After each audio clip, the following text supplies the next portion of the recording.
साहब मैं उसको कैसे मार सकता हूँ? बबली मेरा अच्छा दोस्त था साहब। तो दोस्त के मर्डर के बाद भागा क्यों था? साहब उसके मर्डर के बारे में सुनने के बाद मैं डर गया था। मुझे लगा कि आप लोग मेरे ऊपर ही शक करोगे, क्योंकि वो मेरे जैसा नहीं था, फिर भी मेरा धंधा करता था साहब। कहना क्या चाहता है साफ साफ बोल। साहब मैं जानता हूँ कि वो बबली नहीं था, वो गजेंद्र था। बहुत बुरा हुआ उसके साथ। उसकी माँ धंधा करती थी, लेकिन वो नहीं चाहती थी कि उसके बच्चे भी उसकी तरह बने। लेकिन किस्मत तो देखो, अपनी बहनों को पालने के लिए गजेंद्र को भी वही काम करना पड़ा जो वो कभी नहीं करना चाहता। लेकिन एक दिन उसकी बड़ी बहन को मालूम पड़ा तो वो गजेंद्र को छोड़ के चली गई। और फिर उसकी ज़िंदगी में मोहिनी भाभी आई। भाभी को मिला तो नहीं, लेकिन गजेंद्र हमेशा बात करता था भाभी के बारे में। आज तक मैं मोहिनी को ये सब नहीं बता पाया कि, लेकिन अब मैं ये सब छोड़कर कोई अच्छी सी नौकरी ढूंढ लूंगा। अब गजेंद्र ने काफ़ी साल पहले ये धंधा छोड़ दिया था, लेकिन 3 महीने पहले उसकी छोटी बहन ने भी उसको धोखा दे दिया और उसको ब्लैकमेल करने लगी कि अगर उसने पैसा नहीं दिया तो मोहिनी भाभी को उसकी असलियत के बारे में बता देगी। गजेंद्र को आखिरी बार 16 मार्च को तुम्हारे साथ देखा गया और 16 मार्च की रात को इसका मर्डर हुआ। मर्डर तूने नहीं किया तो किसने किया?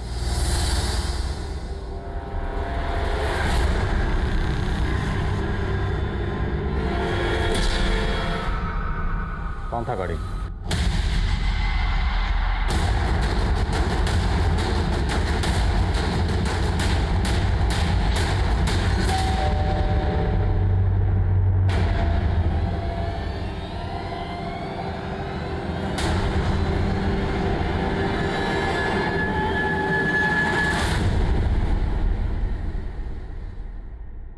दीपक, तुमने क्या सोचा? तुम हमें नहीं बताओगे तो हमें पता नहीं चलेगा कि धनंजय तुम्हारा मौसेरा भाई। और तुम धनंजय, 20 साल पहले तुमने अपने बाप का कत्ल किया। हाँ सर, 20 साल से 9 साल में चल रहा था। मेरा बाप ही मेरा दुश्मन नहीं था, गजेंद्र की माँ और उसका सारा खानदान मेरा दुश्मन था। मुझे उन सब से बदला लेना था। सर मैंने पूजा को उसके भाई के खिलाफ इतना बरगलाया कि अपने घर से पैसे और जेवर चोरी करके मेरे साथ रहने आ गई। फिर हमने पूजा के जरिए उससे बहुत सारा पैसा वसूला और उसके बाद हमने गजेंद्र को मारने की प्लानिंग की। और सर हम उसका पीछा करते हुए निगमपुर गए। अबे देख क्या रहा है?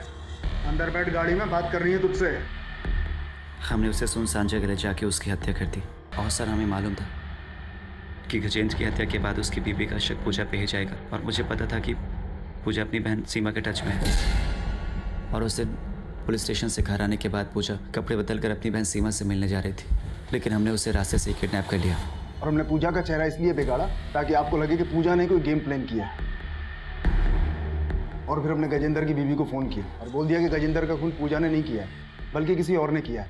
और सर हमें ये मालूम था कि गजेंद्र की बीवी आपको ये सब कुछ बताएगी, लेकिन आप उस पर शक करेंगे। लेकिन सर हमारा प्लान इससे भी ऊपर था। हमने पूजा के बाद सीमा को मारने का प्लान बनाया।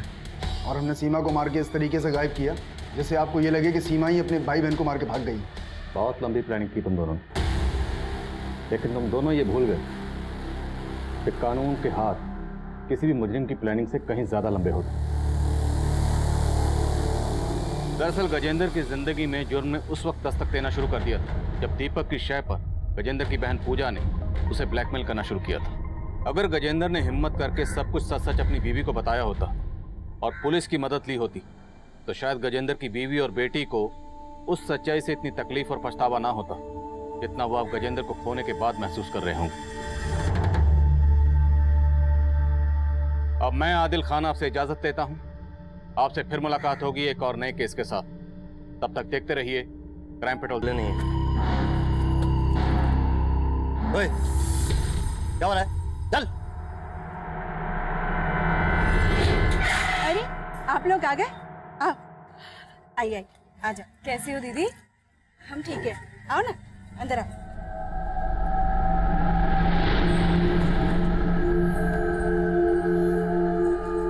अरे हर्षु ऐसे टुकुर टुकुर क्या देख रहा है?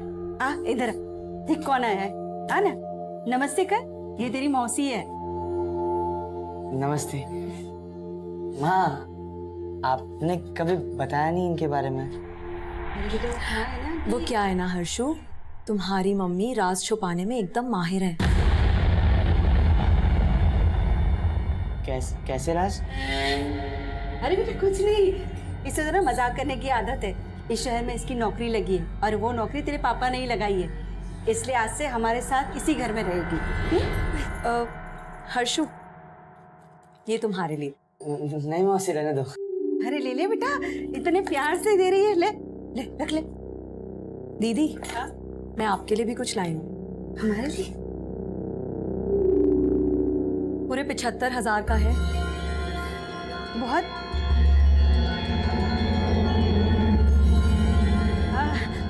तुम ना फ्रेश हो जाओ ना, चलो मैं तुम्हें बाथरूम ले चलती हूँ, आओ।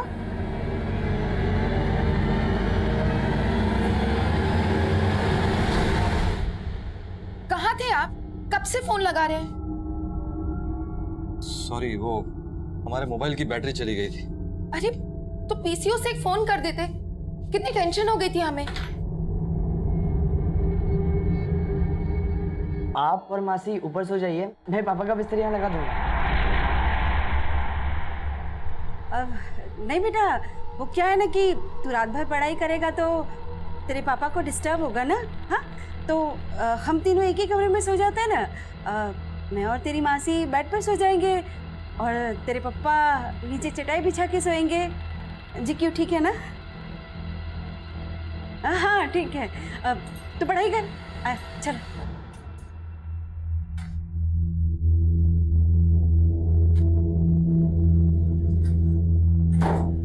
तुम नीचे अपने बेटे के साथ नहीं सो सकती थी क्या?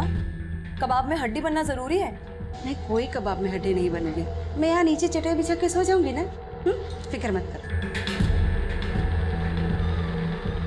नीलिमा, तुम्हें ये नीचे चटाई चुभेगी, रुको मैं चादर ला दूं। ये बिछा लो। लाओ, मैं कर लूंगी। लो उधर जाओ। वाह प्रमोद, तुम तो बड़े केयरिंग हो, लेकिन अब तुम्हारी देखभाल की जरूरत मुझे है।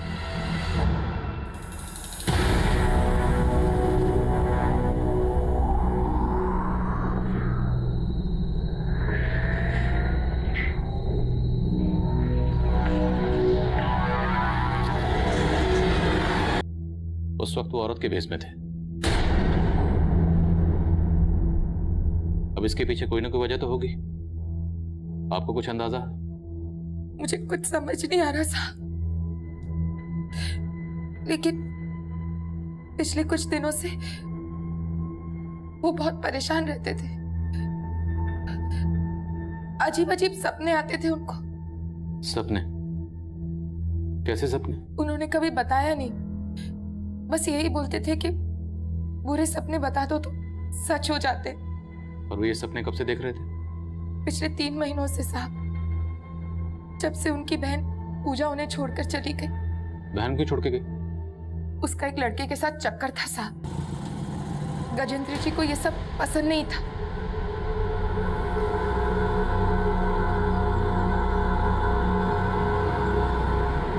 पूजा, हमने कहा था ना तुझे उस लड़के से दूर रहने के लिए। ठीक नहीं है वो लड़का। अच्छे बुरे की पहचान है मुझे, और प्लीज अब आप मेरी लाइफ में इंटरफेयर मत किया कीजिए। क्यों ना करें? देख पूजा, अपनी जिंदगी बर्बाद नहीं करने देंगे तुझे हम। आइंदा अगर उस लड़के से मिली ना तो देख लेना तू। शादी करने वाली हूँ मैं भैया उससे, आप तो करवाएंगे नहीं, इसलिए बेहतर होगा कि आप मुझे मेरा हिस्सा दे दीजिए। वो तो पूजा को समझाना चाहते थे, लेकिन पूजा 3 महीने पहले हमारी सारी जमा पूंजी, गहने सब चोरी करके भाग गई उस लड़के के साथ। वो लड़का कौन था जिसके साथ वो भागी? उस लड़के को मैं नहीं जानती साहब, लेकिन मुझे शक है पूजा ने ही मारा है गजेंद्र जी को, ताकि उनके घर पे भी अपना हक जमा सके। आप पता कीजिए उसका साहब। वो तो हम पता करेंगे, हमारा काम है। आपने गजेंद्र जी को आखिरी बार कब देखा था? कल सुबह ऑफिस के लिए निकले थे। कहाँ काम करते थे? विंश्योर कंपनी में सेल्स एग्जीक्यूटिव थे। सर, गजेंद्र की बीवी ने गजेंद्र की बहन पर शक जताया, लेकिन गजेंद्र की लाश औरत के भेष में मिलने की कहानी को समझ में नहीं आ रही। गजेंद्र की बीवी ने बताया कि उस दिन ये ऑफिस गया और रात को घर पर नहीं आया। हो सकता है ऑफिस में कुछ हुआ हो, किसी ने ह्यूमिलेट किया। ऑफिस में पता कर। और गजेंद्र की बहन पूजा, उसके कॉल रिकॉर्ड्स निकलो, शायद उससे कुछ पता चले कि गजेंद्र की बहन पूजा इस वक्त कहाँ हो सकती है। Okay sir.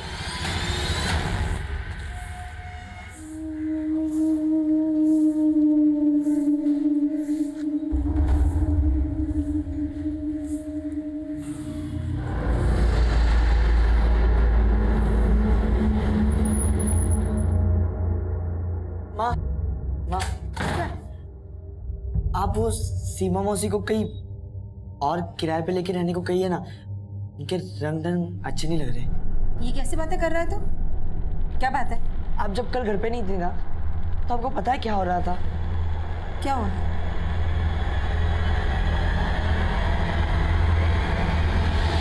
अरे हर्षु, तू ये सब क्या सोच रहा है बेटा? हाँ, अरे जीजा साली है, जीजा साली में ऐसी मस्ती होती रहती है। और तू क्या कर रहा है?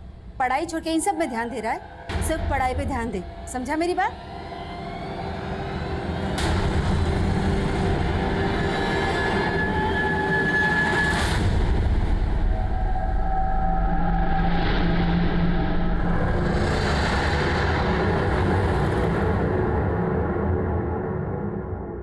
हमें इस गजेंद्र के बारे में बात करनी, जो आपके यहाँ पे सेल्स एग्जीक्यूटिव का काम करता था। नहीं सर, ये हमारे यहाँ प्यून था। क्या? यस सर, गजेंद्र यहाँ प्यून था। 1 महीने पहले वो यहाँ सेल्स एग्जीक्यूटिव जॉब की इंटरव्यू के लिए आया था, लेकिन तब तक वो जॉब हम किसी और को दे चुके थे। सर देखिए, मैंने आपसे कहा ना। नहीं सर, ये जॉब नहीं, वो आपने बाहर लगाया ना प्यून वाला जॉब, सर वही दे दीजिए सर, काम की बहुत जरूरत है सर। सर वो ग्रेजुएट था, फिर भी वो प्यून की नौकरी करने के लिए तैयार था। उसकी मजबूरी देखकर मुझे उस पर तरस आ गया और 1 महीने पहले ही मैंने उसको प्यून की नौकरी दे दी। परसों वो जॉब पर आया? हाँ सर, आया था, लेकिन वो हाफ डे लेकर चला गया था। हाफ डे क्यों चाहिए था? उसने कुछ बताया? क्या काम है, कहाँ जाना है? बताया तो नहीं था, लेकिन आए दिन वो हाफ डे की छुट्टी मांग लेता था। सर प्लीज, बहुत जरूरी काम है। तुम्हें आए दिन जरूरी काम होता है? आज आखिरी बार जाने दे रहा हूँ, दोबारा हाफ डे मांगा ना तो घर पर ही रहना, वापस काम पर मत आना। उसी रात हमें गजेंद्र की लाश मिली, और जब हमें उसकी लाश मिली वो औरत के भेष में था। औरत के भेष में? जी। गजेंद्र की आपके ऑफिस में किसी से कोई झगड़ा, कोई लड़ाई? नहीं, ऐसे तो कुछ नहीं था, लेकिन वो आदमी बहुत जुगाड़ू था। मतलब कहने के लिए तो वो प्यून था, लेकिन वो ऊपर से भी पैसे कमाता था। कैसे? वो यहाँ काम कम और फेस रीडिंग ज़्यादा करता था। आसपास के ऑफिस वाले भी अपना चेहरा लेकर उसके सामने खड़े हो जाते थे।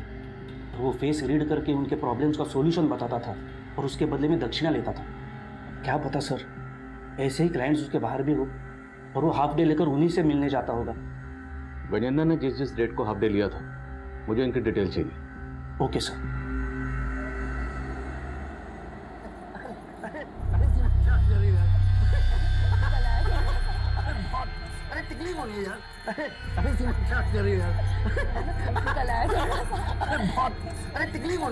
क्यों? तुम्हें तुम्हारी बीवी के सामने अपनी गर्लफ्रेंड के साथ रोमांस करना अच्छा नहीं लग रहा है क्या? बोलो बोलो बोलो ना।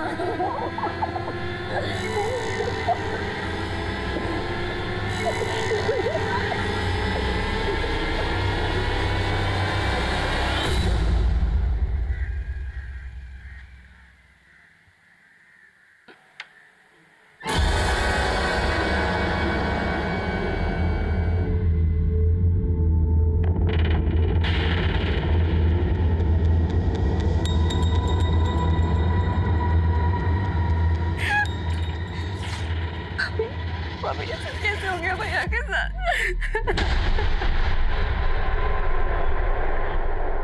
तू क्या कर रही है यहाँ? चल बाहर निकल, तू बाहर निकल। भाभी आप ये क्या कर रही है? अपने भाई को मार डाला, अब ये नौटंकी करने आ गई। अब क्या मुझे और इंदु को भी मारना चाहती है तू? भाभी आप गलत समझ रही हैं। मुझे भैया के बारे में पता चला, आपसे मिलने आ गई। मैं गलत समझ रही हूँ? रुक जा, बताती हूँ तुझे। अभी क्या कर रही हैं आप? ये मेरे पति के हत्यार। बुला पुलिस को, बुला पुलिस को। चलो यहाँ से।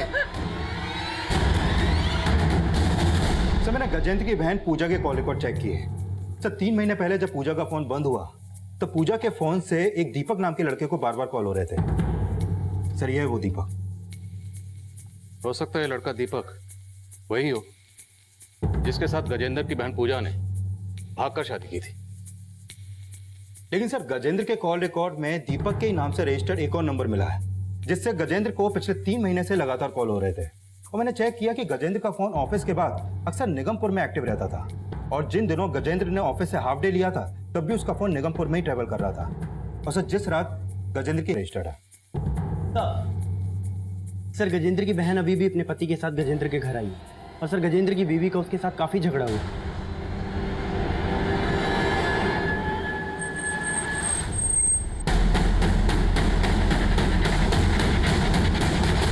भाभी बात समझने की कोशिश करो, हमने कुछ नहीं किया, हमारी गलती नहीं। इसने मेरे पति को मारा है, ले जाइए इन्हें।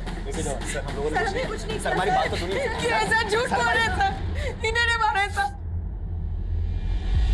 सर जैसे ही हमें भैया की हत्या की खबर मिली, हम भाभी से अपना दुख बांटने चले गए, लेकिन उन्होंने सर भाभी हम पे झूठा आरोप लगा रही हैं। हम भला अपने भाई को कैसे मार सकते हैं? हमारी भाभी का तो ये भी कहना है कि पिछले 3 महीने से तुमने अपने भाई की कोई खबर नहीं ली। लेती भी कैसे? अपने भाई के घर से पैसे और गहने लेकर जो भागी थी। नहीं सर, हम मानते हैं कि हमने गजेंद्र भैया के खिलाफ जाकर दीपक से शादी की थी, लेकिन कोई चोरी करके नहीं भागे थे हम। लेकिन अपने भाई से हिस्सा तो मांग रही थी। हाँ सर, मैंने भैया से हिस्सा मांगा था, लेकिन उस दिन भाभी ने हमसे बहुत झगड़ा किया। मुझे नहीं लगता कि अब हम एक छत के नीचे रह सकते हैं। बस मुझे मेरा हिस्सा चाहिए। क्या हिस्सा चाहिए तुझे? और इतने सालों से मुफ्त का बैठकर खा रही है वो? कोई हिस्सा वैसा नहीं मिलेगा। कोई नहीं, तुम्हें इसमें पढ़ने की जरूरत नहीं है। हम बात कर रहे हैं ना पूजा से। और फिर भैया और मैंने प्यार से समझौता कर लिया। सर भैया ने खुद मुझे कुछ पैसे और गहने दिए थे, और उन्होंने बोला कि जब घर बिकेगा तो वो बाकी का हिस्सा भी दे देंगे। लेकिन सर उन बातों का गजेंद्र भैया की हत्या से कोई लेना देना नहीं है। तो किन बातों का लेना देना? और तुम दीपक, पिछले 3 महीने से तुम लगातार गजेंद्र को फोन कर रहे थे। सर मैं गजेंद्र भैया को फोन नहीं करता था। जब हमें तुम्हारे भाई गजेंद्र की लाश मिली, उस वक्त वो औरत के भेष में था। ये औरत के भेष का चक्कर क्या है? सर कोई आइडिया नहीं है। सर प्लीज, हमने कुछ नहीं किया, प्लीज हमें जाने दीजिए। आप उनकी बातों का भरोसा मत कीजिए साहब। जरूर उन दोनों ने मिलकर गजेंद्र जी को मारा है। उनको हम देख लेंगे, लेकिन आप बोल रही थी कि गजेंद्र अपने ऑफिस में सेल्स एग्जीक्यूटिव थे, लेकिन वो तो वहां पर प्यून का काम करते। प्यून? नहीं साहब, ये कैसे हो सकता है? भला कोई बीए पास आदमी प्यून का काम करेगा?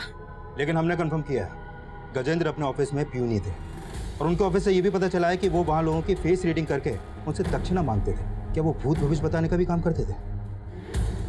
साहब अगर वो किसी का भूत भविष्य जानते तो क्या अपने दिन में ही सुधार लेते? अच्छा, गजेंद्र अपने ऑफिस से आए दिन हाफ डे की छुट्टी लेते थे, और उनका फोन अक्सर निगमपुर में एक्टिव रहता था। निगमपुर में कहाँ जाते होंगे? निगमपुर?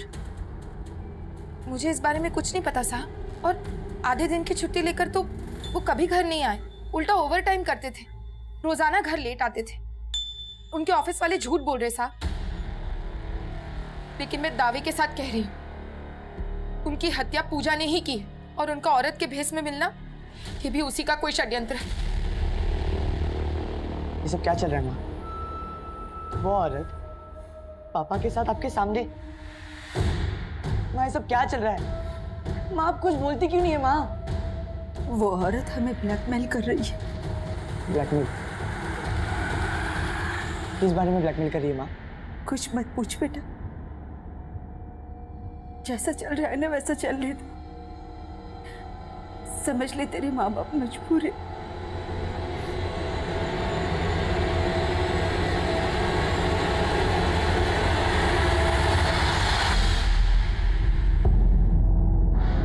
क्या हो रहा है? हाँ? ज्यादा गर्मी आ रही है? हाँ? रुक। I'm sorry. आओ। पता करो कि गजेंद्र निगमपुर में कहाँ जाता था। गजेंद्र से जुड़ी हर छोटी बड़ी बात पता करो। हमारे लिए जाना जरूरी है कि जिस दिन गजेंद्र का कत्ल हुआ, उस दिन गजेंद्र औरत के भेष में क्यों था। सर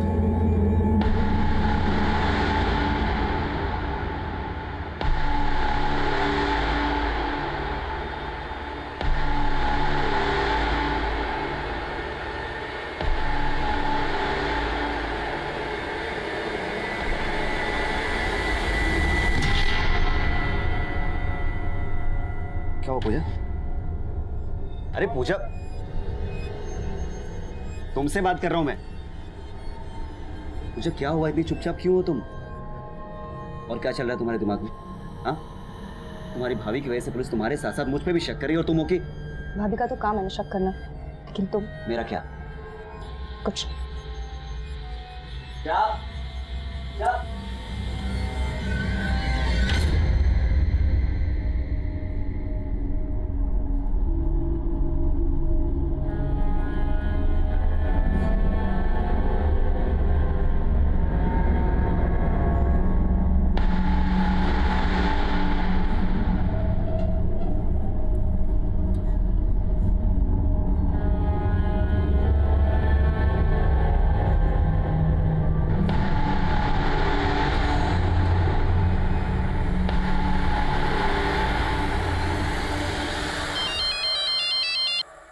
हेलो, मोहिनी जी कैसी हैं आप? कौन बोल रहे? मैं आपका शुभचिंतक बोल रहा हूँ। मैं जानता हूँ कि आपके पति गजेंद्र को किसने मारा। कौन बोल रहे हो तुम? अरे ये जान के क्या करेंगी, लेकिन आप इस गलत फहमी में मत रहिएगा कि आपके पति गजेंद्र को उसकी बहन पूजा ने मारा। दरअसल उसे किसी और ने मारा। किसने? ये जानने के लिए तो आपको मुझे 3 लाख रुपए देना पड़ेगा।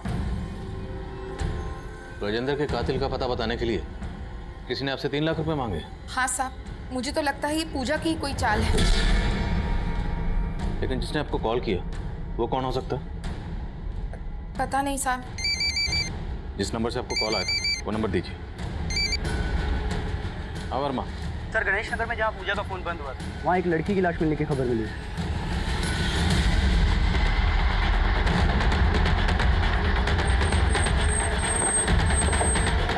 जय हिंद सर।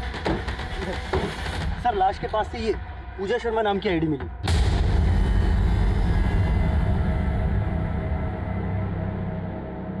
बॉडी का चेहरा बिगाड़ा गया। फिर कहीं ऐसा तो नहीं कि ये लाश पूजा की ना हो, किसी और लड़की की हो? मतलब दीपक और पूजा ने किसी और लड़की को मारकर यहाँ गिरा दिया और फिर पूजा की आईडी इस लाश के पास छोड़ दी। Right sir. और मोहिनी को फोन करवाना भी उनकी कोई नई चाल हो सकती है। सर, मैंने ऐसा कुछ भी नहीं किया और सर पूजा के साथ इतना कुछ हो गया और आप मुझ पे शक कर रहे हैं। अगर वो लाश वाकई पूजा की है तो ये बता कि पूजा को मारने के बाद उसका चेहरा क्यों बिगड़ा? सर, मैंने ऐसा कुछ भी नहीं किया है। बंद कर। तूने नहीं किया तो किसने किया? कहीं ऐसा तो नहीं तूने और पूजा ने मिलकर किसी और लड़के को मार दिया? सर, मैंने ऐसा कुछ भी नहीं किया है। तो किसने किया? पूजा ने किया। बोल। Sir sir, sir sir sir मैं आपको सब कुछ सच सच बता रहा हूँ, कुछ भी नहीं छुपाऊंगा सर। बोल। सर, ये सच है कि पूजा ने मेरे साथ भाग के शादी की थी और वो पैसे और गहने लेकर आई थी और वो सब कुछ घर से चोरी करके लाई थी। आप पूजा, ये इतने सारे पैसे और गहने कहाँ से लाई तुम? ये गहने मेरे भाभी के हैं और ये पैसे मेरे भैया के। उन्होंने तो मुझे मेरा हिस्सा देने से साफ मना कर दिया था ना, तो बस मैं चोरी करके ले आई। चोरी? हाँ। और अभी तो ये शुरुआत है, अभी भैया को मुझे मेरा हिस्सा भी देना पड़ेगा। सर, उसके भैया भाभी के लिए पूजा के दिल में जहर भरा था। वो गजेंद्र भैया से पैसे निकलवाने के लिए उन्हें फोन करके ब्लैकमेल करती थी। भैया, आपको मुझे अभी 15 लाख और देने हैं। अब अगर आपने मुझे पैसे नहीं दिए ना तो मैं भाभी को बता दूंगी कि आप क्या।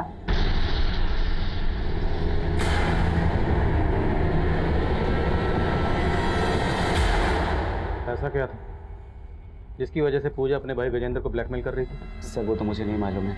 वो गहने और पैसे तेरे पास ही हैं ना? मेरे पास कुछ भी नहीं है और पूजा जो कुछ भी लेकर आई थी सब कुछ घर पे ही रखा है। सर, मुझे तो ऐसा लग रहा है कि भाई बहन से किसी ने एक एक करके दुश्मनी निकाली है। कौन दुश्मनी निकाला? सर, ये तो मुझे नहीं पता, लेकिन सर मैंने कुछ भी नहीं किया है। दीपक का बयान पूजा पर हमारा शक और भी गहरा कर रहा था। हमने चेक किया, पूजा के अकाउंट में काफ़ी पैसे थे जो उसने गजेंद्र के कत्ल से पहले ही निकाल लिए। हम तब ये भी तय नहीं कर पा रहे कि हमें जो लाश मिली थी वो लाश वाकई पूजा की थी या फिर किसी और को मारकर उसे पूजा की पहचान दी गई थी। इसलिए हम उस लाश का डीएनए गजेंद्र के डीएनए से मैच करवा कर देखना चाहते थे। मोहिनी को जिस नंबर से फ़ोन किया गया था वो नंबर एक पीसीओ का था। उस पीसीओ से तो कॉलर की कोई लीड नहीं मिली, लेकिन निगमपुर, जहाँ पर गजेंद्र का फ़ोन अक्सर एक्टिव रहता था, वहाँ से गजेंद्र के बारे में एक चौंकाने वाली जानकारी सामने आई। वो दोस्त कौन था उस गजेंद्र, मतलब उस बबली का? बॉबी नाम था साहब उसका। कहाँ मिला गया बॉबी? मालूम नहीं साहब, काफ़ी टाइम से उन दोनों को यहाँ देखा नहीं मैंने। बॉबी का फ़ोन नंबर है तुम्हारे पास? साहब, फ़ोन नंबर तो नहीं होगा। स्केच बनवा सकते हैं उसका? हाँ साहब, रोज़ ही देखता हूँ, स्केच बनवा सकता हूँ सर। करो। गजेंद्र गाजीपुर में अक्सर इस शख्स के साथ देखा गया। आप जानती हैं सर? नहीं साहब, लेकिन ये बॉबी नाम है इसका। बॉबी नाम के किसी शख्स को जानती हैं? नहीं साहब, मैं किसी बॉबी को नहीं जानती, लेकिन गजेंद्र जी इस के साथ। देखिए, हमें तो पता चला है कि गजेंद्र भी था और इस बॉबी के साथ मिलकर निगमपुर में धंधा करता था। ये झूठ है साहब, उन्हें बदनाम करने की कोई साजिश है। हमारी इन्फॉर्मेशन पक्की है, गजेंद्र था और निगमपुर में गजेंद्र को लोग बबली के नाम से जानते थे। हो सकता है आप भी जान गई कि आपका पति है और इसलिए आपने अपने पति। ऐसा आरोप मत लगाइए साहब, आप मुझ पर 10 साल से पति पत्नी थे हम। मैं उन्हें शादी के पहले से जानती थी। गजेंद्र और पूजा कौन से गांव के रहने वाले थे? साहब वो तो यहीं रहते थे, अब उनका गांव कहाँ है वो मुझे नहीं पता। कि गजेंद्र कहाँ का रहने वाला था? मुझे लगता है इस केस को समझने के लिए हमें पहले गजेंद्र की असली शख्सियत को समझना होगा। सर एक बात और है, दीपक ने बोला था कि पूजा गजेंद्र को ब्लैकमेल कर रही थी। शायद पूजा गजेंद्र की बीवी को गजेंद्र की इसी दोहरी शख्सियत की असलियत बताने की धमकी दे रही हो। मुमकिन है, लेकिन यह भी मुमकिन है कि गजेंद्र की बीवी मोहिनी को गजेंद्र की असलियत के बारे में पता चल गया हो और इसी ने मोहिनी की बैकग्राउंड खंगाला। और गजेंद्र के साथ जो दूसरा किन्नर था बॉबी, उसकी क्या लीड है? सर फिलहाल बॉबी का कुछ पता नहीं लग पा रहा है, लेकिन हमारी टीम लगी हुई है। हमारे लिए बॉबी की लीड बहुत ज़रूरी है कि जिस लड़की की लाश हमें मिली थी वो लाश वाकई पूजा की या दीपक और पूजा दोनों मिलकर कोई गेम कर रहे हैं। डीएनए रिपोर्ट का क्या स्टेटस है? सर रिपोर्ट आने में थोड़ा टाइम लगेगा। मैं कमी सर। सर पूजा और गजेंद्र दोनों की प्रोफाइल को अच्छे से चेक किया है सर। उन दोनों के अकाउंट से कोई ऐसा क्लू नहीं मिला है जिससे उनका नेटिव एड्रेस पता चले। लेकिन सर उन दोनों भाई बहन के अकाउंट में एक कॉमन प्रोफाइल मिली है। ये देखिए सर, ये सीमा है, पूजा इसके साथ काफ़ी ज़्यादा टच में थी। और सर ये सीमा गजेंद्र के सोशल मीडिया अकाउंट में भी एज अ फ्रेंड ऐड है। हाँ, तो ये सीमा गजेंद्र और पूजा दोनों को जानती थी। रहती कहाँ है? सर हमारे साइबर सेल ने जब इसके प्रोफाइल को चेक किया तो हमें इसका एड्रेस मिला था। सर मैंने नवीन को वहाँ पे भेजा था, लेकिन सर इसके घर पे काफ़ी दिनों से ताला लगा हुआ है। इसका कोई फ़ोन नंबर? नहीं सर, इसका कोई फ़ोन नंबर तो नहीं मिला है, लेकिन हाँ सर इसके अकाउंट में प्रमोद नाम के आदमी की प्रोफाइल मिली। सर सीमा इसके साथ काफ़ी टच में थी। इस प्रमोद का एड्रेस निकलो। गजेंद्र और पूजा से जुड़े हर शख्स से मिलना ज़रूरी है। सर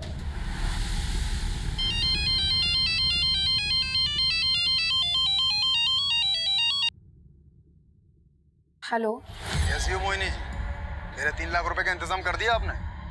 3 लाख?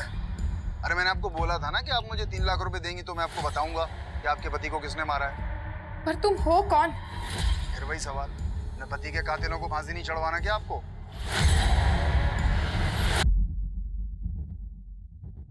सर अभी अभी गजेंद्र की बीवी मोहिनी को एक कॉल आया था।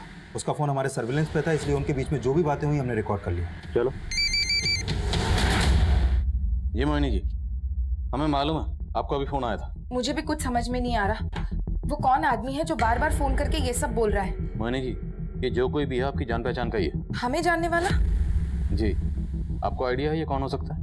नहीं साहब। कोई बात नहीं, हम पता लगा रहे हैं। सर जिस नंबर से अभी मोहिनी को कॉल आया वो नंबर एक दूसरे पीसीओ का था। अपने कांस्टेबल को भेजा है वहाँ पर। लगता तो नहीं उस पीसी से कोई लीड मिलेगी, क्योंकि ये जो भी है बहुत शातिर है। हर चाल बहुत सोच समझ के चल रहा है। ये सब गजेंद्र की बीवी मोहिनी की तो कोई चाल नहीं है। देखने में तो सीधी साधी लगती है, बट यू नेवर नो। हो सकता है ये सारे कॉल्स वो खुद ही किसी से करवा रही है ताकि हमें उस पर शक ना हो।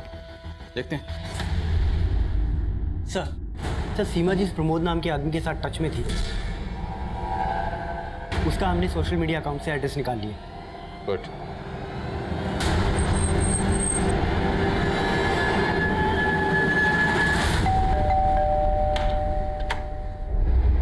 जी, ये दरअसल एक केस के सिलसिले में हम सीमा से बात करना चाहते थे।